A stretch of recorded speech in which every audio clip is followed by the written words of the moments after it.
नमस्कार मित्रांनो, तुमचे स्वागत आहे श्री स्वामी समर्थ. मित्रांनो, 19 एप्रिल या दिवशी अक्षय तृतीया आहे.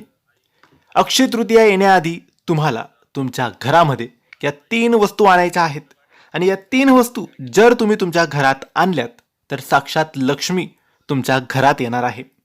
मित्रांनो, 3.5 मुहूर्तांपैकी एक संपूर्ण मुहूर्त ज्या दिवसाला, ज्या तिथीला, ज्या सणाला मानले जाते तो सण म्हणजेच अक्षय तृतीया.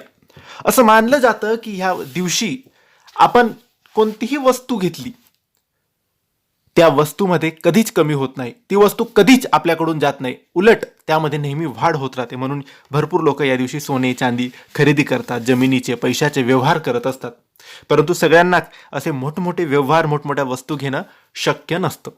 तर तुम्ही या दिवशी या 3 वस्तू नक्की खरेदी करा आणि या 3 वस्तू खरेदी केल्यानंतर तुम्ही त्या 3 वस्तूंचे पूजन अक्षय तृतीयेच्या दिवशी देवघरात ठेवून करायचे आहे.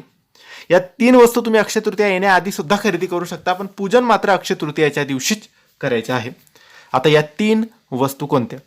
तर मित्रांनो, यातली सगळ्यात पहिली वस्तू आहे ती म्हणजे श्रीयंत्र. तुम्हाला श्रीयंत्र घ्यायचं आहे. दुसरी वस्तू आहे ते म्हणजे शंख, सफेद रंगाचा दक्षिणावर्ती शंख तुम्हाला घ्यायचा आहे. शंख आणि श्रीयंत्र ह्या 2 वस्तू झालेल्या आहेत. तिसरी वस्तू आहे मोरपीस. हो मित्रांनो, तुम्हाला मोरपीस सुद्धा घ्यायचा आहे. शंख, श्रीयंत्र आणि मोरपीस या 3ही वस्तू अक्षय तृतीयेच्या दिवशी देवघरात ठेवून पूजन करायचे आहे आणि या 3ही वस्तूंना देवघरातच कायमस्वरूपी देवांच्या बरोबरीने स्थापन करायचे आहे.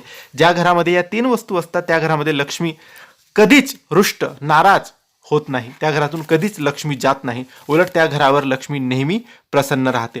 तर नक्की मित्रांनो, अक्षय तृतीया येण्याआधी या 3 वस्तू तुम्ही तुमच्या घरात घेऊन या आणि अक्षय तृतीयाच्या दिवशी या 3 वस्तूचे पूजन करायला अजिबात विसरू नका. धन्यवाद. श्री स्वामी समर्थ.